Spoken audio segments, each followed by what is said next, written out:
Chip, baby. Gorilla Mafia. 1, 2. Rock House Syndicate. What you gonna do, nigga? Y'all niggas don't wanna see the G. Charmer, marijuana farmer, Southside bummer, running over your crib, nigga, fucking your mama. Got the Glock in her, so the whole ball, but get that nigga won't drama. I got a yacht in her, blocks some rocks in her, spin a bitch in the sauna. I'm a demon, screaming, baby. Chill. They looking for me in your hood. They say that nigga ain't up to no good. Why? Cause I'm a dog and I don't give a fuck. Damn y'all nine. Y'all nine don't shoot no better than mine. If a nigga won't beat, then a nigga won't drama, so a nigga don't want no team. Hit him with a 1-2 on the left jab and a right cross and a 1-2-3. Stop him, ball. Kick him in the belly. Fuck a nigga, I will bet you down. Bitch, that nigga ain't ready. Shot machete. I'ma cut him up and put him in a box. In the home to it, mammy. Slice him, dice him, straight put him on the rocks. I'ma come up in the church with a black herd with a thugging crew full of gang gorillas. I'ma leave him out dead. The blood red nigga from the bed with them showed up killers. Another nigga wanna fill us, then drive. We got big old nuts and they hang. Nigga talk that shit when it comes down to the rap game, nigga. You ain't banging. Taking all them church hands on your left hand when you do a nigga fuck Jesus. 1 minute to a gangbang, then it come down to the bank, nigga. You on a truce? I be damn if I fall, ain't gon' change. Turn the ball with the folk thing. You claim thug, but then you say you claim drugs. The right nigga, you ain't no thug. What the fuck is you, folk? Cuz? Blood nigga, what? All these ain't no sense. She on your arm, be on your chest, you got a G on your neck. Goddamn nigga, choose up and get bruised up, but jet. Wind up dead. Laid out in the alleyway, throat cut and fucked up, sick shot to your head. They got niggas scratching, I'm paranoid.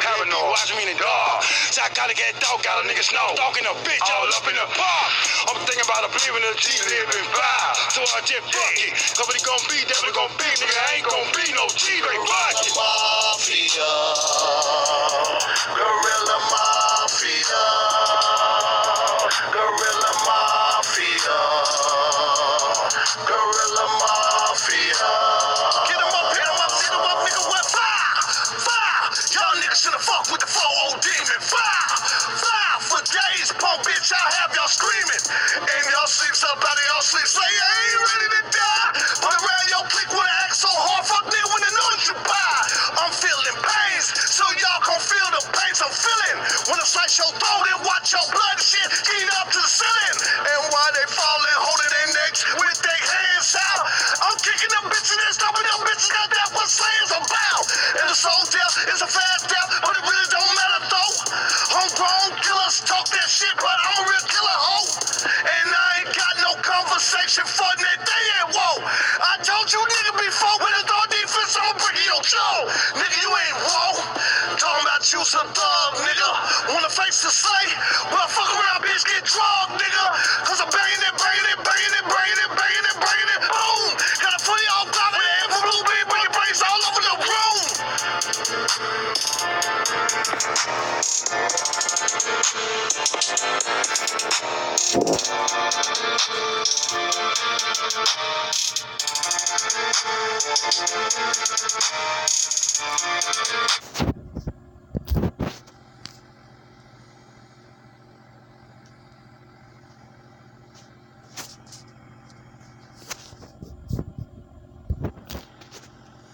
To you that there is still hope if the American people wake up in time. Some of the events lately have not been according to the dynasty's plans.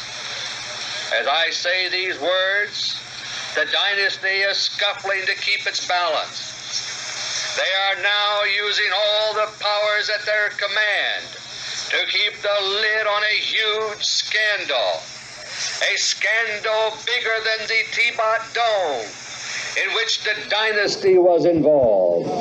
A scandal bigger than Watergate, which the dynasty brought about. A scandal so big, it could stop the dynasty in their tracks if the American people find out what they have done. I refer to the Fort Knox gold scandal, the theft of America's gold supply, and the destruction of our dollar by the dynasty. through their agents within our government. Part 2. My friends, in late December 1974, the great gold robbery was nominated by William Safire of the New York Times as one of the 4 candidates for the biggest news story of 1975. And no wonder.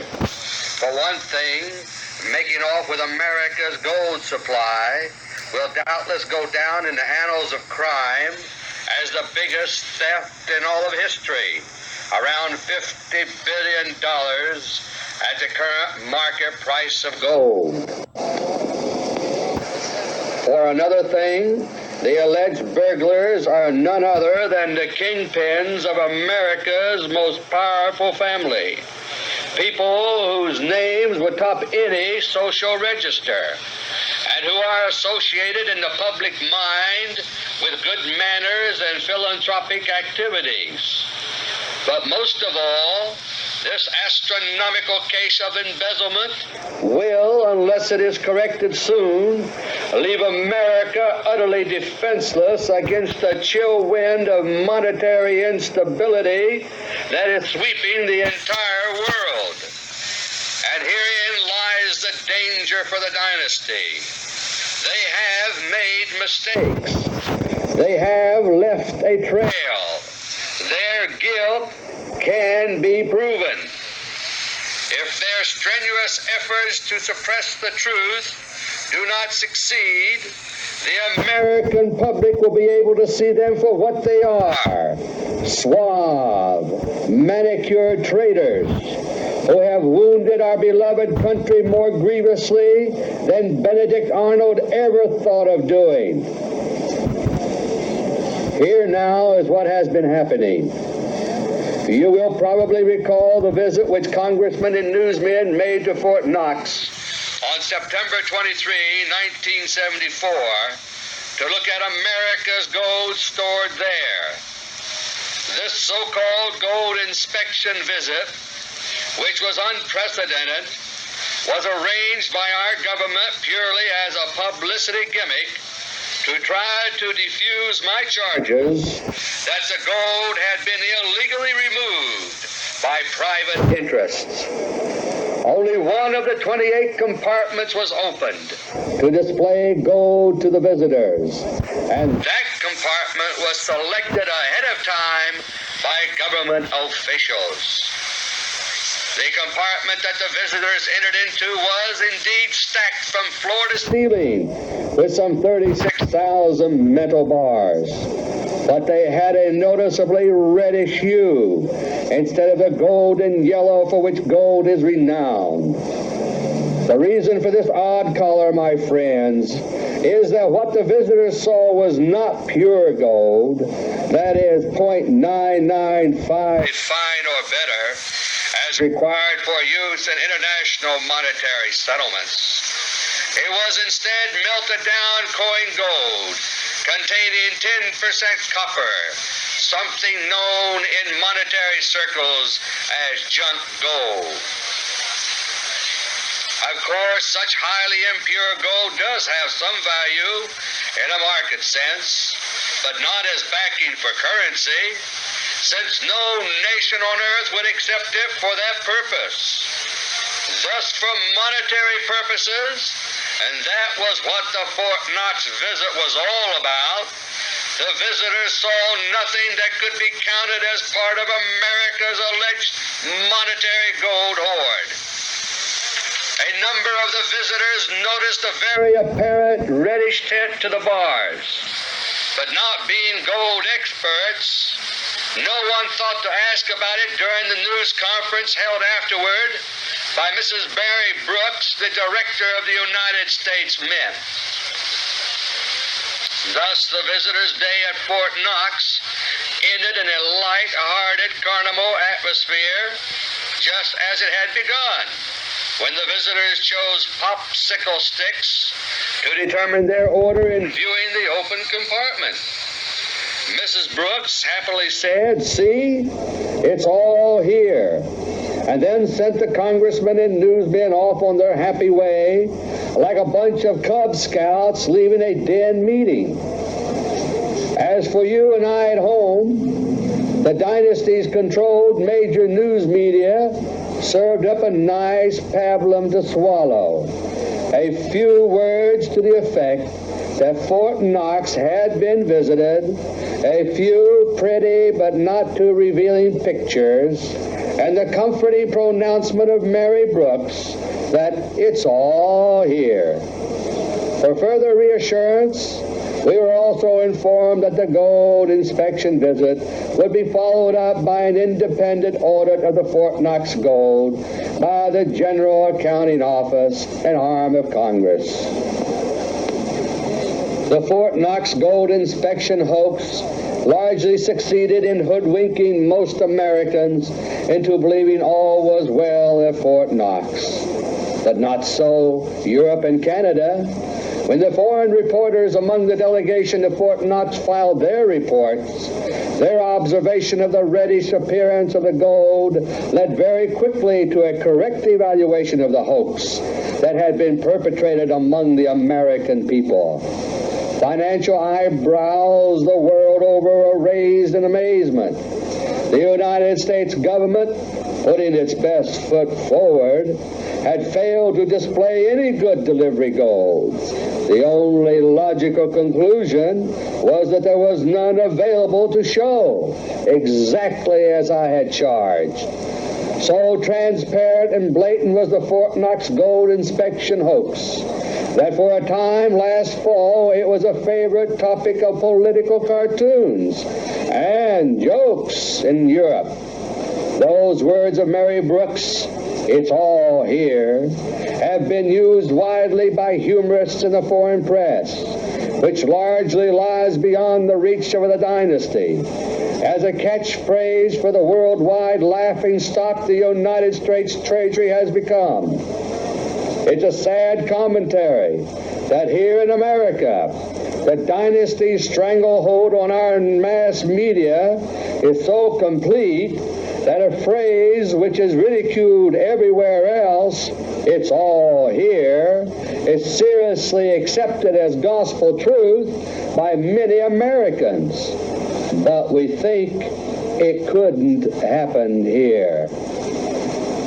Within a month, on October 21, 1974, the General Accounting Office quickly submitted a report on its audit to the Treasury Department. There was not a word of official comment, however, until December 3rd, 1974.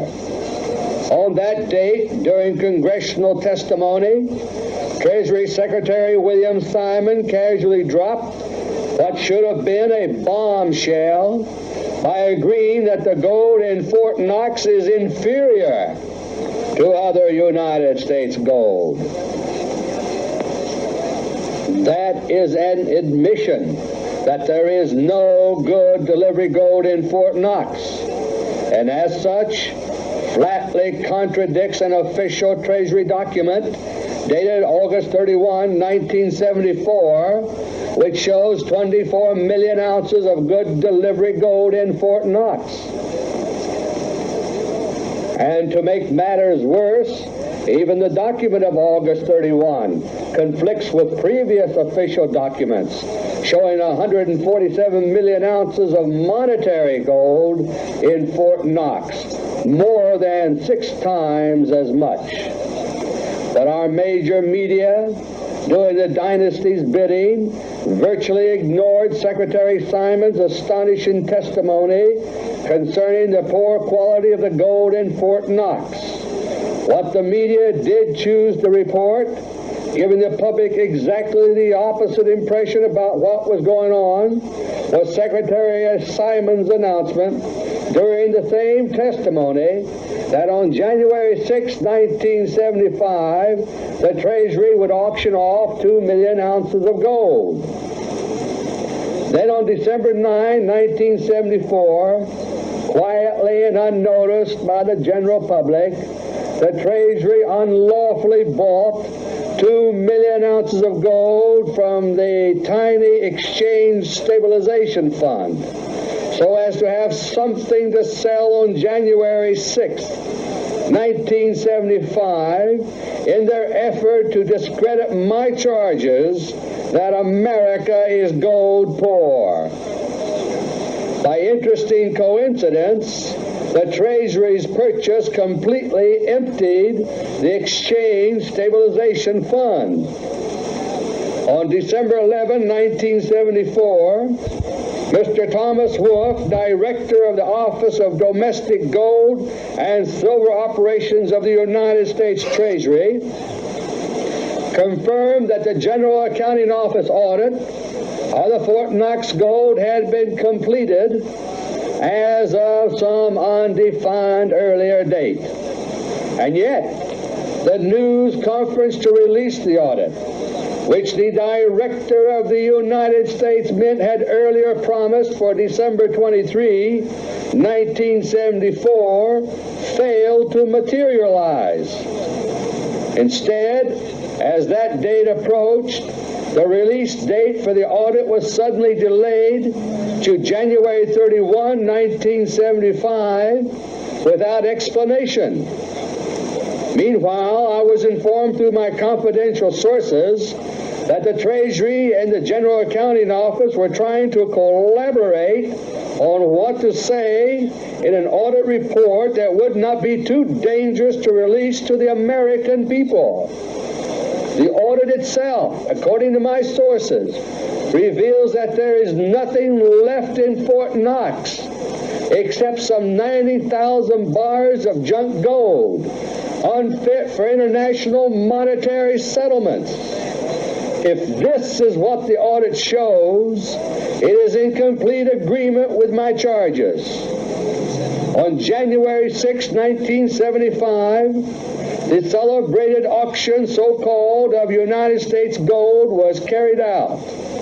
The auction had only one purpose: to fool the American people into thinking we still had gold, while in reality squeezing out one last little bit of bullion from our country. But mounting public enthusiasm over gold, combined with lingering suspicions about Fort Knox, had created a potentially dangerous situation for the dynasty, which they had to nip in the bud. They dared not allow demand on January 6th to exceed the 2 million ounces, which were put up for sale, since the Treasury then would have been expected to arrange promptly for a second auction, something they could hardly do, since there are few ounces of good delivery gold left in America. America is gold poor.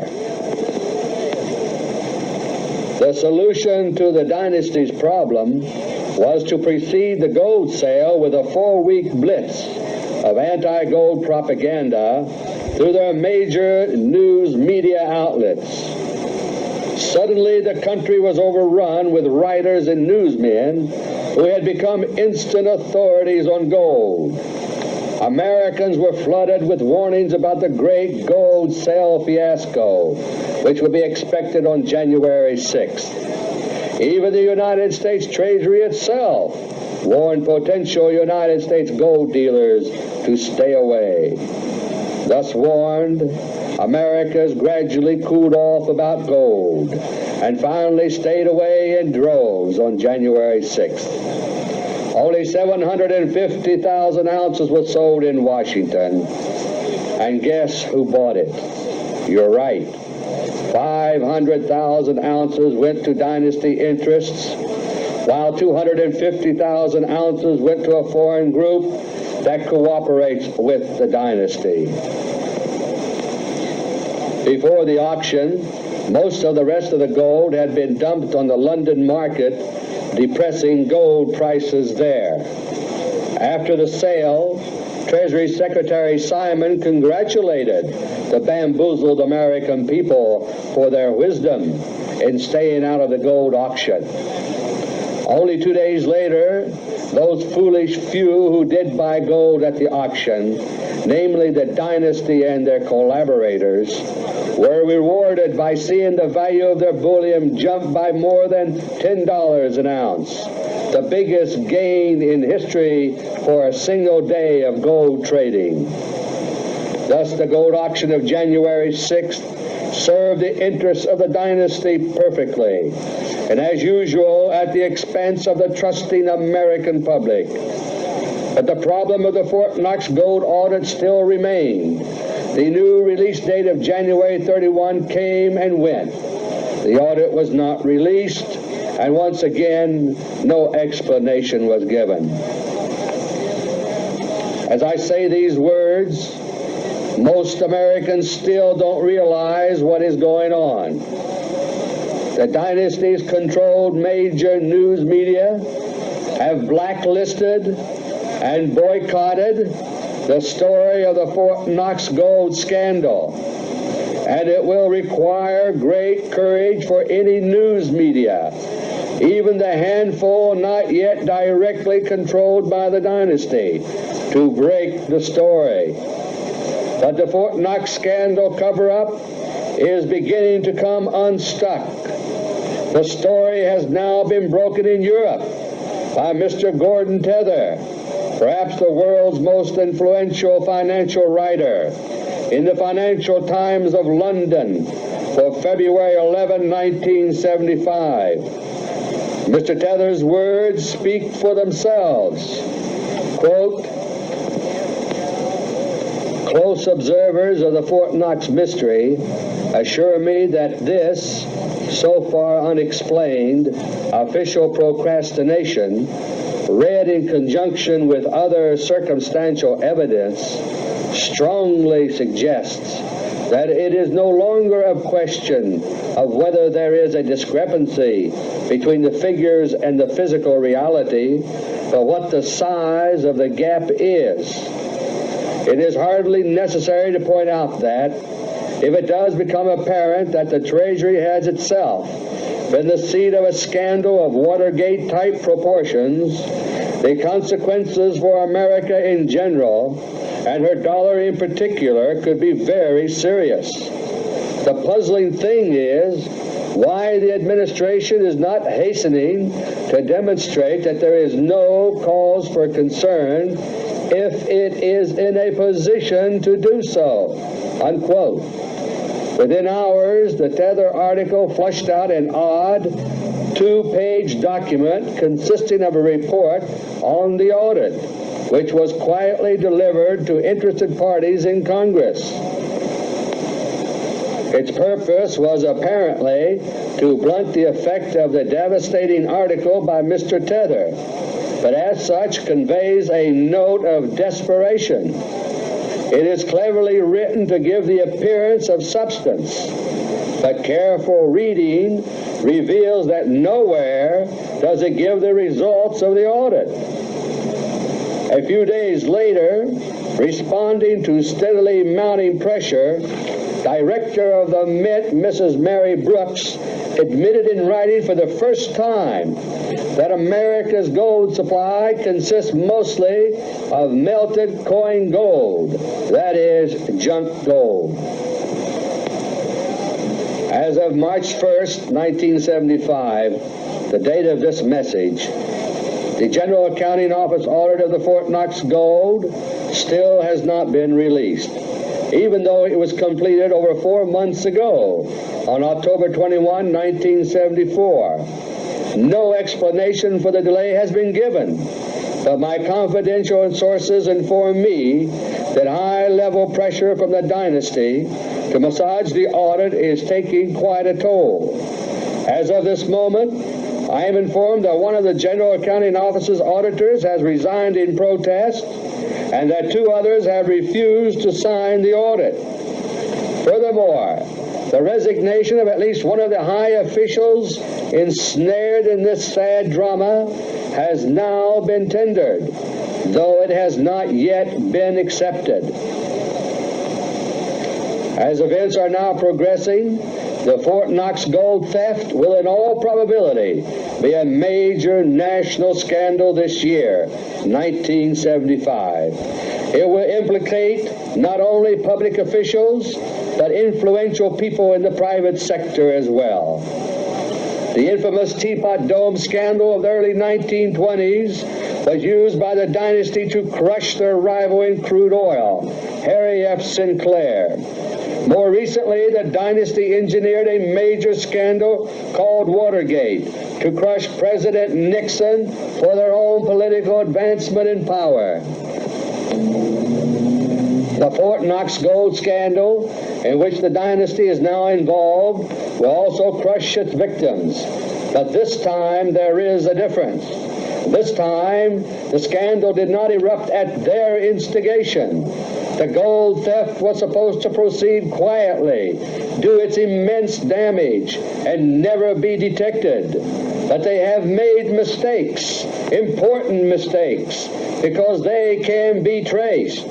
And this time, it is the dynasty itself that may well be crushed by their own greedy misdeeds. If they can, if we allow them to, the dynasty will yet find a way to sidestep the crushing response to their actions and let those who have merely followed their orders be smashed in their place.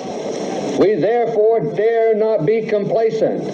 If we permit them to escape the justice they so richly deserve, it is we, the American people, whom the dynasty will crush next by means of the political and economic chaos they are deliberately bringing upon us all.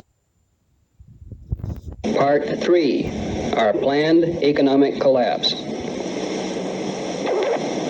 My friends, I have dealt at some length with the Fort Knox gold scandal for a very good reason. For one thing, it illustrates how the American people are being swindled daily by the dynasty's major news media.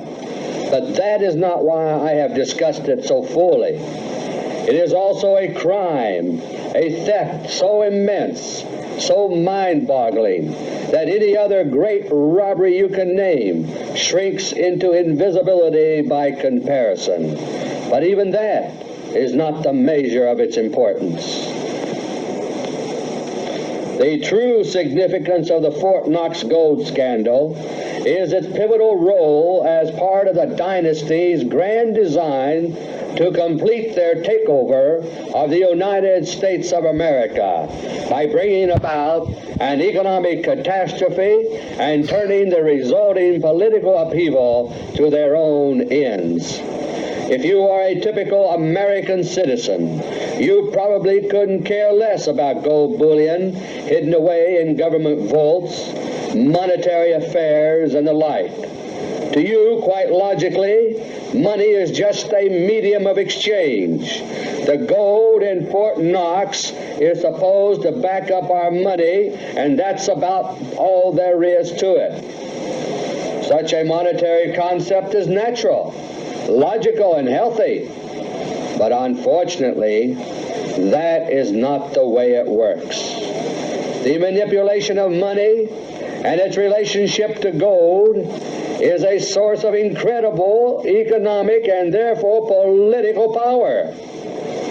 Centuries ago, a powerful international banker summed it all up in a famous dictum to the effect, "Give me the right to issue a nation's currency, and I care not who writes the laws."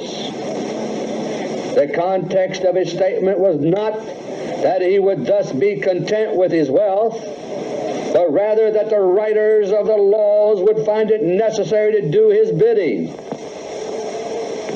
So well did our founding fathers recognize the dangers from this source that they wrote strong provisions into our Constitution to prevent such abuses. But the dynasty that began developing a century ago in America was quick to recognize the vast power they could wield if they could cause these and related constitutional safeguards to be ignored. In my message of October 1974, I reviewed for you the emergence of the dynasty, and their achievement of several major objectives that made 1913 a major turning point in our history. One of these was their successful creation in 1913 of the very thing Jefferson had warned against, their unconstitutional private central banking system known as the Federal Reserve System. In the wake of the crash of 1929 and the Great Depression that followed, Congressman Lewis McFadden, chairman of the House Banking and Currency Committee, waged a courageous campaign against the Federal Reserve that ended abruptly with his death by poisoning. Referring to the Depression, he declared it was not accidental. It was a carefully contrived occurrence. And he added that those who had brought it about, using the Federal Reserve and other means, sought to bring about a condition of despair here so that they might emerge as the rulers of us all. Few people are aware of it today, but there was a great deal of evidence to back up Congressman McFadden's charges that the crash and depression were deliberate. But as it turned out, the Great Depression, as bad as it was not quite severe enough to induce Americans to throw away our system of government, even though our republic was reduced to a very precarious condition. The American people had proven to be tougher than the dynasty expected. Their first attempt to take our country away from us had failed. And so the dynasty began a long-range plan for a second attempt at a complete takeover of America. And this time, they would leave nothing to chance. First, capitalizing on the economic woes they had created, they set in motion a wide range of social legislation to vastly increase the power of the federal government, which they dominated increasingly. They began the planning of World War II for two purposes. One was to increase the dynasty's power worldwide at the expense of certain troublesome oil rivals overseas.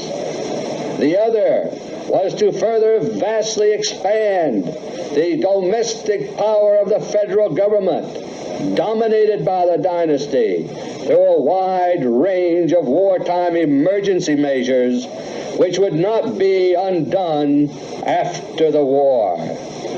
Withholding of income taxes from your paycheck is but one example of this. Their plans for World War II worked out very well for the dynasty. The federal government emerged from the war greatly enlarged and with far broader domestic powers, and with the dynasty firmly in charge. Overseas, the dynasty's crude oil competition from Great Britain had been broken, and the sun began to set on the British Empire. America was number one, and the dynasty was number one in America. Their plan continued. They would now gradually sap America's economic strength through massive foreign aid programs and no-win wars, siphoning off America's wealth into the dynasty's coffers overseas. By the same means, they would gradually bring about internal dissension and loss of confidence among the American people.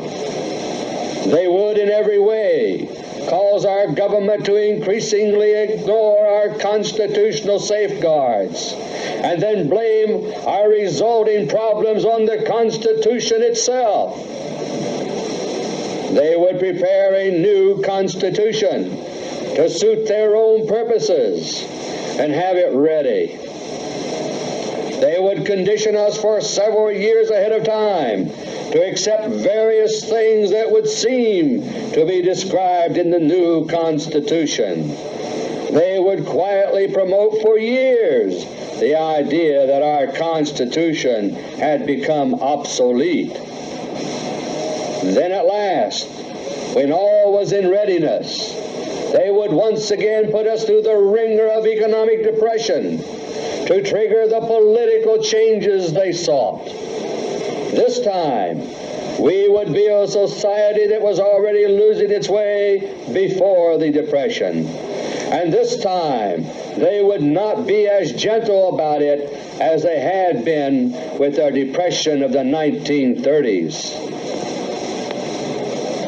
The new Depression would come with all the trimmings: runaway inflation, unemployment rising far beyond anything experienced in the 1930s, shortages, and general chaos. And that, my friends, is where we are now.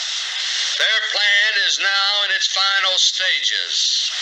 Their manipulated depression has now begun. We are now being fed into the dynasty's economic wringer to be squeezed unmercifully. They have deliberately wrought worldwide monetary instability through a series of acts described in my message of October 1974. And as described in that message, the theft of America's gold by the dynasty is tied directly to the manipulations which are destroying our dollar and fueling our inflation. Thus, the Fort Knox gold scandal is not only about a stupendous crime, it is an economic Pearl Harbor by which the dynasty has declared war on the American people. Their objective in this war is our unconditional surrender by our acceptance of their dictatorial new Constitution. Part 4. The Emerging Dictatorship. My friends, since my message of October 1974, the dynasty's overall plan has not changed at all. But there have been some adjustments in their tactics and their timing, and others can be expected from time to time. The key revision of their timing came on December 16, 1974, on the island of Martinique, where there was a meeting between Presidents Ford and Giscard d'Estaing of France. The head of the dynasty, whose presence at the meeting was not generally publicized, agreed to allow France to revalue its gold holdings at the current market price every 6 months, but on one condition: no government shall officially repeg the gold price for an interim period of 2 years, that is, till the end of 1976. In other words, the dynasty is now allowing itself that long, instead of a year and a half, to push gold prices above $2,000 per ounce, and then peg it officially at an international monetary conference at $2,000 per ounce. Thus, as predicted in my October 1974 message, Europe is now moving rapidly back onto a gold standard. In January, France revalued its gold holdings at $170 an ounce and will apparently support gold at that price. This means that there is now a floor of $170 under gold prices. French currency is again on what amounts to a modified gold standard, and the American dollar has been devalued indirectly. Official devaluation of the dollar for the third time can be expected soon. As predicted in my message October 1974, scattered failures of major banks have occurred, chipping away at public confidence. There will be more such occurrences. The old Zoom signal given in my October 1974 message was fulfilled in November 1974.